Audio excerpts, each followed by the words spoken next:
বাইরে যখন অনেক বেশি রোদ ওঠে তখন কিন্তু মনে হয় যেন সব কিছু নিয়ে রোদ লাগাই, কিন্তু আসলে আমাদের কি ওরকম সময় হয় বলেন তো? আসসালামু আলাইকুম, কেমন আছেন সবাই? আশা করি সবাই খুব ভালো আছেন। এই যে আমার শুকনা মরিচগুলো মানে কি বলবো, একদম কেন নষ্ট হয়ে যাওয়ার পথে নরম হয়ে গেছে। তাই এত সুন্দর, যেহেতু রোদ উঠলো একটু ছাদে দেবো, কিন্তু ছাদে দিয়েও তো আর শান্তি নেই।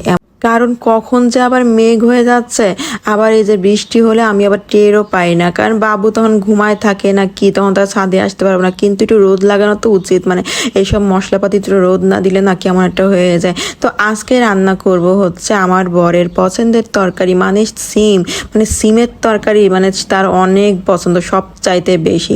তো বাজারে গেছিলাম, তো দেখলাম যে সিম উঠে পড়ছে, বা একটা শীত শীত অনুভব। তো রাতে এসেই ব্যাস এটা বসাই দিছি।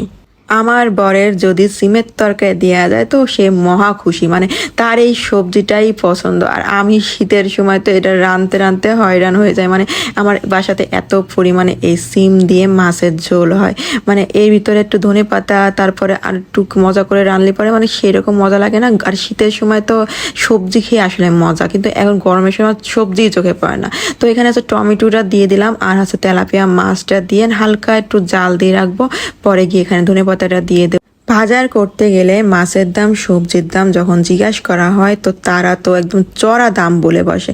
আর এদিকে ফেসবুক খুললে পরে এর দাম কম, ওর দাম কম, যখন তাদের কাছে বলতে যায় তারা বলে যে এগুলো ফেসবুকে পাওয়া যায়। আচ্ছা, ফেসবুকে পাওয়া যায় মানে ফেসবুকে পাওয়া গেলে তাহলে সব জায়গায় পাওয়া যায়, মানে ফেসবুক দেখেই তো মানুষ এখন সব কিছুর আন্দাজ করতে পারে, তাই না? আমরা কোন দুনিয়ায় আছি বলেন তো? এই বলে স্বাধীন দেশ, বাইরে বেরোলে বোঝা যায় কি স্বাধীন হয়েছে।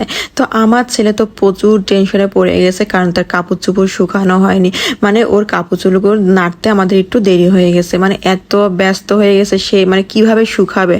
বাচ্চারা মনে হয় এমনই হয়, নিজের জিনিসের প্রতি তাদের অন্যরকম একটা যত্ন থাকে। আর সে তো মানে যেটা দেখে মানে ভিজা ওইটা আয়রন করে। তুমি নিজের কাপড় চোপড় তুমি ঠিক করতেছ, শুকাচ্ছ? হ্যাঁ জায়ান, তোমার প্যান্ট শুকায়নি? হ্যাঁ, ক্লিপ লাগানো হয়নি? এই তো হলো, দাও তো, চাপ দাও, চাপ।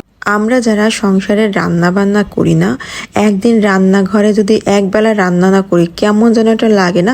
মানে চুপচাপ বসে থাকলে মনে হয় যেন এটা বানাই খাই, ওটা বানাই খাই, মানে এটা বানাই রাখি, ওটা বানাই রাখি। তো এই হচ্ছে আমাদের অবস্থা, কিন্তু তখনই আবার মনে হয় যেন একটু আরাম করে বসি। আসলে এই হলো আমাদের সমস্যা, রান্নাঘরে আমাদের ভালো লাগে অনেকটা সময়, মানে এটা সেটা বানাই খাবো বা খাওয়াবো।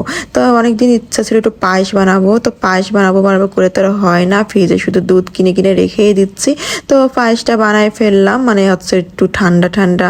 আর পায়েস যদি একটু ফ্রিজের খাবার হয় তো অনেকটা মজা লাগে না অন্য টাইমে?